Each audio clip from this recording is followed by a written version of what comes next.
In the unforgiving calculus of military technology, where every rivet, every composite panel, and every line of code can dictate the fortunes of a conflict, there are machines that defy simple categorization. They are paradoxes cast in metal, ghosts of a bygone era reanimated with the bleeding-edge lethality of the present. Few aircraft embody this principle more starkly than the Xian H-6N, a strategic bomber whose silhouette first graced the skies in 1952 as the Soviet Tupolev Tu-16, yet now serves as the chosen chariot for China's most advanced air-launched ballistic and potentially hypersonic weapons.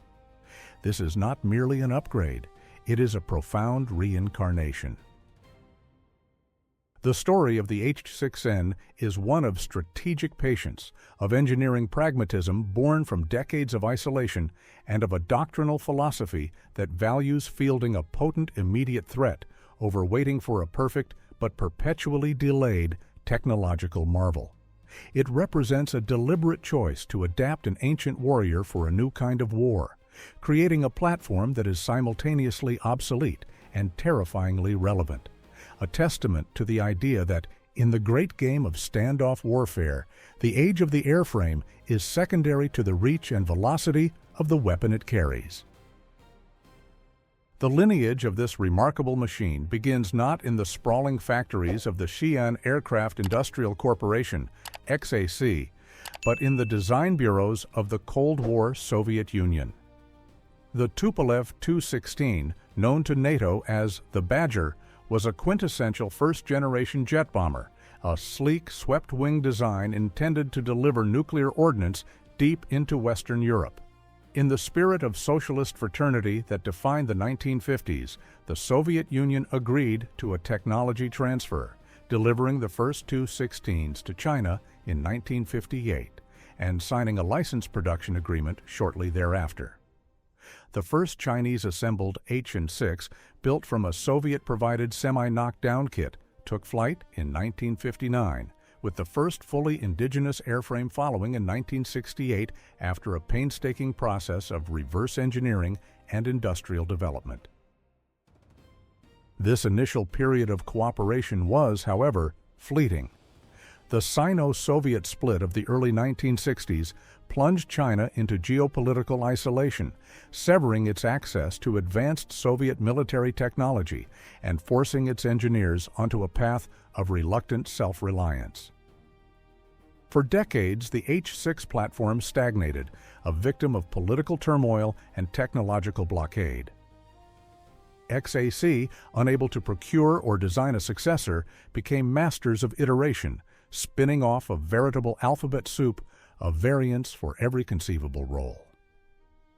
There was the H-6A for nuclear delivery, a relic of the era when bombers were expected to penetrate enemy airspace, the H-6B for reconnaissance, the H-6D anti-ship missile carrier, a notable early attempt at standoff warfare that lugged two enormous C-601 Silkworm missiles, air-launched derivatives of the Soviet Styx naval missile, and even the HY-6 tanker, an early and somewhat desperate attempt to extend the range of its fighters. These aircraft were functional but fundamentally anachronistic. They retained the Tu-16's inefficient Xian WP-8 turbojets, a Chinese copy of the original Soviet Mikulin AM-3, a glazed nose for a navigator armed with maps and a view of the ground, and a full suite of defensive 23mm Noodleman Richter NR-23 cannons in remote-controlled dorsal, ventral, and manned tail turrets. This long period of forced introspection, however, had an unintended consequence. While China's bomber force fell decades behind its American and Soviet rivals, its engineers at XAC developed an unrivaled, almost artisanal understanding of the Tu-16 airframe. They learned its every structural limit, its aerodynamic quirks, and its systems architecture. This deep institutional knowledge, forged in the crucible of isolation, would prove to be the critical foundation for the bomber's radical transformation decades later. The true metamorphosis of the H-6 from a Cold War relic into a modern strategic asset began in the early 2000s with the H-6K program. This was not another minor update, but a complete and total redesign, resulting in new production airframes that shared little more than a basic silhouette with their predecessors. The first prototype flew in 2007, entering service with the People's Liberation Army Air Force, PLAAF, around 2009. The modernization was a tripartite revolution in propulsion, structure, and avionics. First, the notoriously thirsty and maintenance-intensive WP-8 turbojets were excised. In their place, nestled in enlarged engine inlets, were two Russian-made Soloviev D30KP2 turbofans, the same engines that powered the Il-76 transport, which were significantly more powerful and fuel-efficient. This single change dramatically improved the aircraft's range, endurance, and maximum takeoff weight, which reportedly swelled to 95 tons.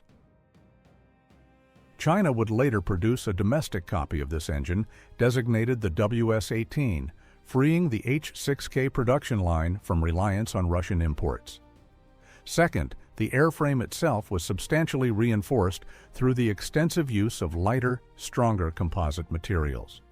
This structural enhancement was not for improved maneuverability, a laughable concept for an aircraft of this size and vintage, but to support a vastly increased external payload.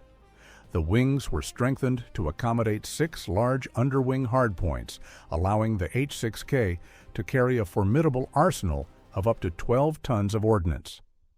Third, and most visibly, the aircraft's brain received a complete transplant. The iconic glazed navigator station, a window into the 1950s, was eliminated entirely.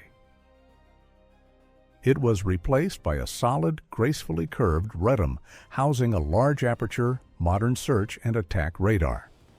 The cockpit was transformed into a modern glass environment, with large liquid crystal multifunction displays replacing the analog dials of the past. Perhaps most tellingly, the defensive gun turrets, including the manned tail gunner position, a role with a notoriously grim life expectancy in any potential conflict against a modern adversary, were deleted and fared over, their space and weight allowance given to a suite of modern electronic warfare and countermeasures equipment. These modifications were more than just technical upgrades. They signaled a fundamental shift in Chinese military doctrine. The H-6 was no longer a penetration bomber. Its designers acknowledged the suicidal futility of attempting to fly a large, subsonic, non-stealthy aircraft through a modern integrated air defense system. Instead, the H-6K was reborn as a pure standoff platform, a flying arsenal or missile truck whose sole purpose was to fly to the edge of contested airspace and unleash a volley of long-range cruise missiles. The weapon, not the aircraft, would now do the dangerous work of penetration.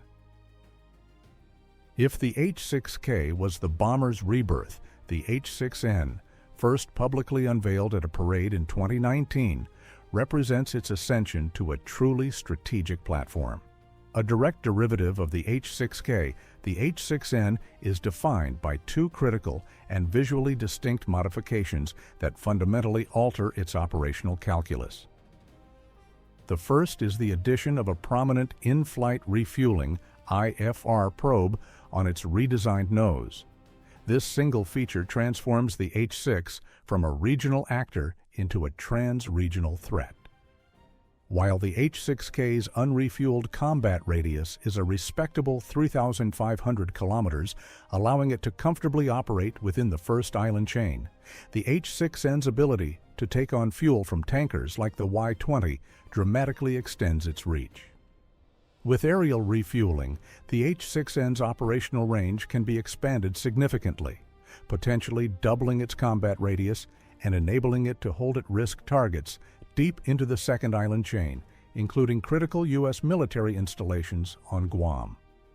Some analyses even suggest a refueled operational radius approaching an astonishing 12,000 kilometers, though such a figure would depend heavily on payload and flight profile. The second, and arguably more radical modification, is a piece of uncompromising engineering surgery performed on the aircraft's belly. The H-6N's internal bomb bay, the very feature that defined its original purpose, has been completely and permanently removed. In its place is a semi-recessed area with a massive centerline hardpoint, specifically designed to accommodate a single, exceptionally large weapon. This concept is not entirely novel, bearing a passing resemblance to the way Russia's Tu-22M backfire bomber carries the enormous Kh-22 or Kh-32 anti-ship missile semi-recessed under its fuselage. For ferry flights or missions not requiring the centerline payload, an aerodynamic plug can be fitted to restore the fuselage's smooth profile. This modification is a profound statement of intent. Aircraft design is an exercise in compromise, yet this change represents an irreversible commitment. By excising the bomb bay, XAC sacrificed the H-6N's flexibility to serve as a conventional gravity bomber, a role it could still theoretically perform. Such a drastic and permanent alteration would only be undertaken if the intended payload is considered so strategically vital that it justifies dedicating an entire subfleet to its carriage. This points to the weapon it carries not as just another munition, but as a cornerstone capability for which the entire platform was purpose-built, inextricably linked to China's highest-level strategic objectives of nuclear deterrence and anti-access area denial, A2AD. Beyond its role as a weapon system, the H-6N serves as a crucial doctrinal bridge. Operating a long-range strategic bomber force is an immensely complex undertaking that requires more than just advanced aircraft. It demands a mature ecosystem of tanker support, resilient long-range command and control, sophisticated mission planning, and crews proficient in grueling, extended-duration flights over vast expanses of ocean. The H-6N, with its IFR capability, compels the PLAF to build, practice, and perfect this entire operational apparatus. By the time China's next-generation stealth bomber, the H-20, enters service, the PLAF will not be starting from zero. It will possess a cadre of experienced crews, planners, and tanker operators who have already mastered the immense challenges of projecting strategic air power across the Pacific. The H-6N is therefore not just a bomber, it is a live-fire training school for becoming a global air power. A platform is ultimately defined by the payload it delivers, and the H-6N's arsenal transforms it from a mere bomber into a multi-axis strategic threat. While it retains the 6 wing pylons of the H-6K, allowing it to carry a mix of long-range cruise missiles like the subsonic, terrain-hugging CJ-10 or CJ-20 Land Attack Cruise Missile, LACM, and the formidable YJ-12 Supersonic Sea-Skimming Anti-Ship Cruise Missile, ASCM. Its true purpose lies with the unique weapon nestled in its modified belly. This primary weapon is an air-launched ballistic missile, ALBM, designated by the United States as the CHAS-X-13. It is widely assessed to be an air-launched derivative of the infamous DF-21D, the world's first anti-ship ballistic missile, often dubbed the Carrier Killer. This is a weapon of immense proportions, estimated to be around 13 meters in length and weighing in the vicinity of 32,000 pounds. The U.S. Department of Defense has identified the H-6N as having a nuclear role, and the CHAS-X-13 is believed to be a primary delivery system for this mission, likely capable of carrying either a conventional or nuclear warhead inside a maneuvering re-entry vehicle to enhance its ability to evade missile defenses. There has been some confusion in open-source reporting regarding the missile's designation, with some outlets referring to an air-launched JL-1. This appears to be a misnomer, as the JL or Julang designation is historically reserved for China's submarine-launched ballistic missiles, such as the JL-2 and the newer, longer-range JL-3. the most credible intelligence and analytical consensus points toward the CHAS-X-13 designation for the H-6N's primary ALBM. Beyond this ballistic missile, the H-6 platform is evolving into a launch pad for hypersonic weapons. The H-6K has been photographed carrying up to 4 YJ-21 hypersonic missiles. The air-launched version is likely designated KD-21. Weapons that combine the speed of a ballistic missile with the maneuverability of a cruise missile. The H-6N's robust centerline station could theoretically accommodate an even larger single hypersonic glide vehicle in the future. Furthermore, the platform's versatility has been demonstrated in its use as a mothership for launching the WZ-8, a rocket-powered, high-speed reconnaissance drone, adding an intelligence-gathering dimension to its strike capabilities. The true danger of this diverse quiver of arrows lies not in any single weapon, but in the ability to use them in concert. A strike package of H-6Ns can create a defender's nightmare, presenting a single air defense network, such as a U.S. Navy carrier strike group's Aegis combat system, with multiple simultaneous threats across different domains. Some bombers could launch low-flying subsonic CJ-20s from a distance, forcing defenders to focus on threats below the radar horizon. Another wave could release supersonic YJ-12s, screaming towards their targets just above the waves. Simultaneously, a third group could launch the CHAS-X-13, which would arc high into the atmosphere on a quasi-ballistic trajectory before its maneuvering warhead plummets towards its target at hypersonic speeds. This creates a complex saturation problem, forcing defensive systems to track and engage targets at different altitudes, speeds, and on different trajectories, potentially overwhelming the network's processing power and interceptor capacity. The H-6N is thus more than a missile carrier. It is an instrument for orchestrating complex, integrated strikes designed to systematically dismantle even the most sophisticated, layered defenses. The Xian H-6N does not operate in a vacuum.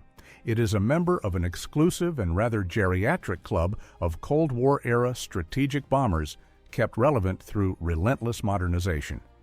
Its closest counterparts are the American Boeing B-52H Stratofortress and the Russian Tupolev Tu-95M SM Bear.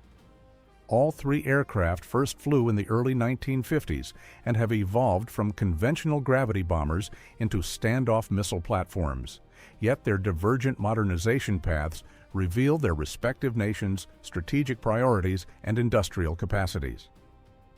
The B-52H remains the undisputed heavyweight champion of the trio. With an unrefueled range exceeding 14,000 kilometers and a colossal payload capacity of 70,000 pounds, 31.5 tons, it is a truly global platform. The U.S. Air Force's commitment to the B-52 is absolute, evidenced by the massive commercial engine replacement program, CERP, which will see its 8 aging Pratt & Whitney TF-33 engines replaced with modern, efficient Rolls-Royce F-130 turbofans, a life extension effort intended to keep the venerable bomber flying past 2050. The B-52's modernization focuses on sustainability and versatility, ensuring it remains a cost-effective platform for launching the widest possible array of conventional and nuclear munitions for decades to come. The Russian Tu-95MSM is a unique paradox, a turboprop-powered anachronism that remains one of the world's fastest propeller-driven aircraft. It boasts an impressive unrefueled range of 15,000 kilometers and a payload of around 15 tons.